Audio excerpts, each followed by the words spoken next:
Bom, em verdade, nossa intenção, quando nós podemos vincular com o processo de lei aqui para dia 1 de janeiro de 2021, para me ser sincero, que é algo que nós trabalhamos para dia que eigenlijk, dat we intencionar para dentro na vigor voor dia 1 de janeiro de 2020.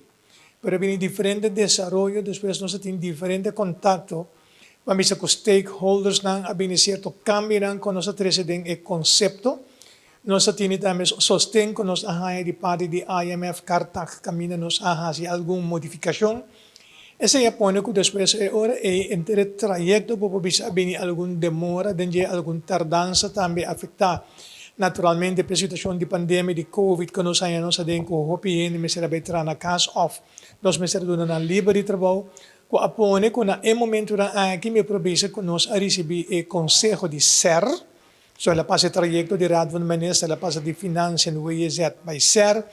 Nós estamos trabalhando agora na riba e recomendação que nós temos de parte de SER acaba. Essa aqui para nós por entregar o projeto de lei na Raad van Advies e depois que nós temos o Consejo de Raad van Advies tenificar nós clapo by Parlamento. Esse é o que lugar para mim com fim de março. Esse é o qual que é a timeline que nós põe e nós espera que nós por atender. Essa aqui para somente algo que nós temos no nosso programa e acordo de governação de coalição que está sintana em momento aqui e nós lo que acaba com essa aqui também para o período e maneira nós implementar também na todos os stakeholders.